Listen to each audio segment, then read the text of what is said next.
Hello, everyone. Welcome back. Today we are going over the Mandalorian episode 3.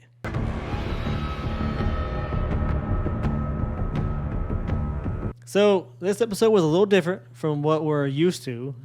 We start with completely Mando. different. Yeah, completely different. You're right. But we start with Mando and Bo-Katan. So we spend this whole episode with Dr. Pershing. So let me tell you, Trevor, what did you think of this episode and of Dr. Pershing? Oh, Pershing is just a little nerd douchebag. That's what I don't understand with the direction of this episode. Why are we supposed to give two shits about him? I think he's supposed to, or from what I understand online and watching some other videos, that I guess maybe he starts the first seeds of the new order or the first order. Maybe it's what they're hitting to. I don't know. Ever since they introduced him in the first season and announced that his whole thing is cloning, I figured that was kind of like how they're trying to rewrite, because there was such a backlash over the Emperor coming back. And this is like them retroactively trying to say, okay, yeah, look, it was here, so that now it makes a little bit of sense. Oh, okay. Okay, because whenever he's talking about cloning and stuff like that, I knew, because he was saying someone using it for evil or whatever. I knew what he was talking about. Yeah. So that makes more sense. Okay, I got you. But I did have to go back because I was like, man, I know this guy from somewhere. It's been a while since I watched the first season, and I was like, is this guy in the first season? And I had looked it up, and sure enough, boom, he was like, he was whenever he finds the Baby Yoda. You didn't remember his douchebag face? Good Lord. It was like on there for like 2 seconds. You see him just briefly, and that's it. Yeah, he was in it twice, I believe. Yeah, he was in there twice. Yeah. But still, no, I didn't. Actually, at first when we just hear him talking, dude, I really thought it was Lieutenant Karn. I don't know why, but it sounded a little bit like Karn in the Karn family. I was like, that's not Karn, is it? And I was like, of course it wouldn't be, because this is a long time after Endor.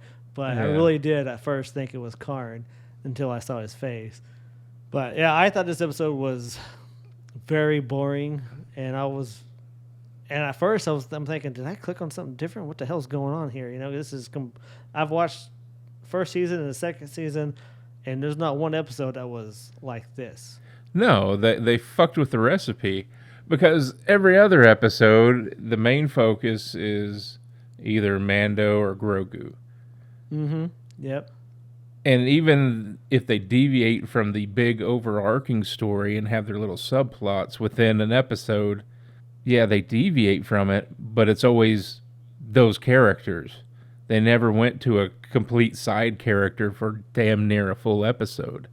And that was just infuriating, because we've had over 2 seasons now of this is how it is.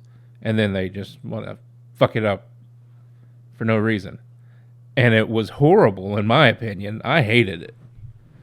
Yeah, I was squirming around in my seat, because the whole time he is with that chick, I don't remember her name, I knew she was evil. Like, I knew she was playing him. It was just so obvious.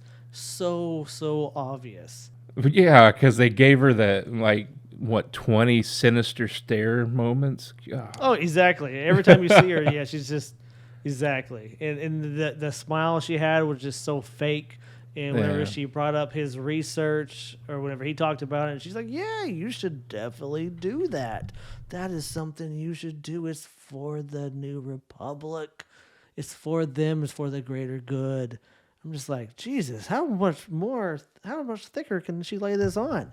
Well, what I didn't get is Pershing's supposed to be smart, and they let this person just totally manipulate him. Well, maybe he's not street smart. I don't know.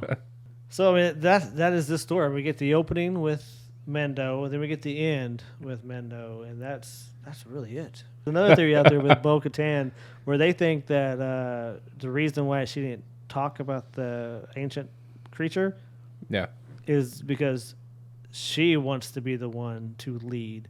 She doesn't want. Oh, that's obvious. Jesus. think so? Yeah, the dark saber shows that. Yeah, but will have to defeat Mando. No, I'm with the just saying Darksaber. I'm just saying she so easily wields it where Mando has a whole lot of trouble because it's looking in Yeah. at you. Yeah. So yeah, she totally believes that right there showed she totally feels in her heart that she should be the leader. Especially since she's seen the creature and not. Yeah.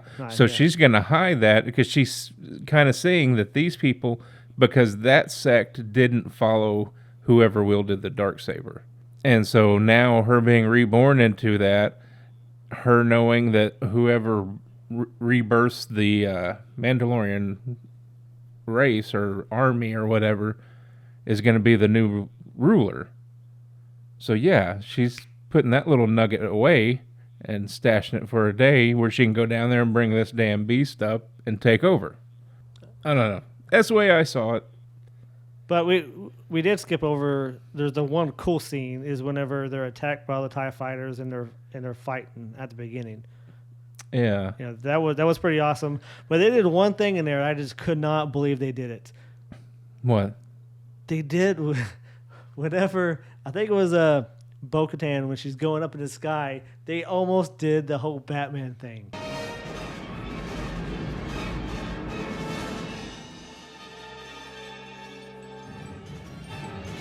What were you talking about? That time that like one of her wings raised up and stuff?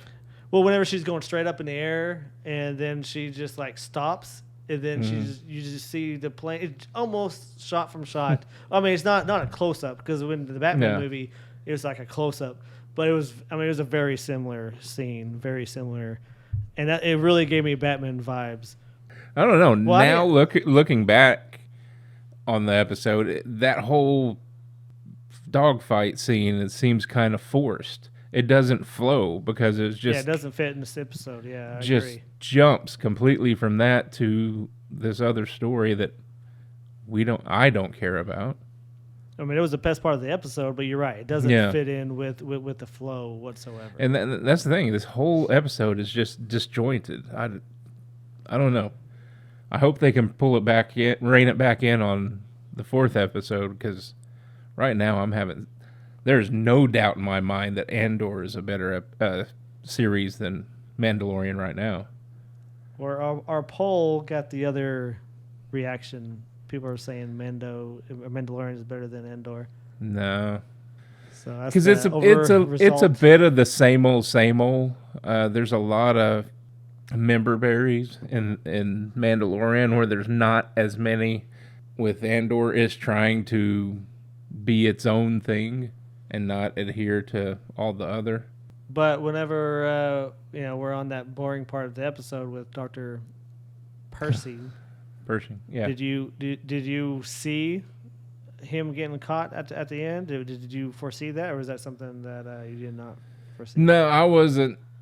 Not until the end. I knew something was going to happen, but I didn't know that they were going to directly walk out into an ambush. Well, for one, whenever they're on that damn train, I'm like, that thing's got to be going so fast, for them to just jump off. And for her, I guess she's done this 100 times, or she wouldn't have known right then and there. It just seemed a little convenient to me. But as soon as they're inside, as soon as they're doing this whole thing, I knew this was a trap. I just really? I just knew it. And sure enough, it was a trap. Well, the problem for me was I wasn't invested enough to really give a shit either way. Well, I have to talk about it, so I was trying to be invested as possible. I did pause it a bunch, but yeah, overall, I was bummed on this episode, 100%. Yeah, easily by far the worst episode of the whole series. Yeah, agreed. And at the end, they put him into the mind flayer. And she wants to fry his brain, so...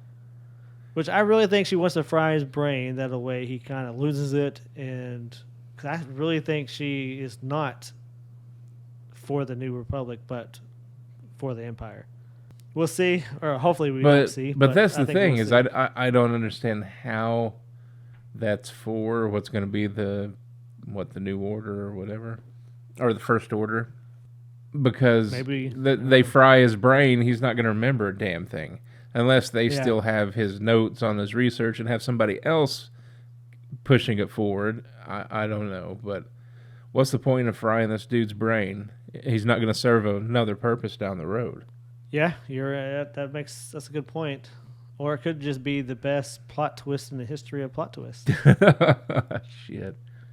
Well, that is our thoughts on this boring ass episode of Mandalorian. Sucked Episode balls. 3. It did suck some pretty large balls. It did. I was highly disappointed. This is by far the worst episode I've seen so far. And there was a couple episodes on season 1 where I was like, "What am I? It was so different." Like, Yeah. yeah, it was just takes you completely out of it. But this right here was by far the worst episode I've seen. So Yeah, those episodes in season 1, those you can definitely tell those are the ones that Favreau did not write. yeah. And I'm guessing he did not write this one either. I didn't look it up. I don't know. But I don't know. I'll be curious. We'll look that up. But anyways, that is our thoughts on episode 3 of Mandalorian. Put what you thought in the comments. Was this boring? Was it stale? Or was it amazing? Let us know. See you next time. Peace out.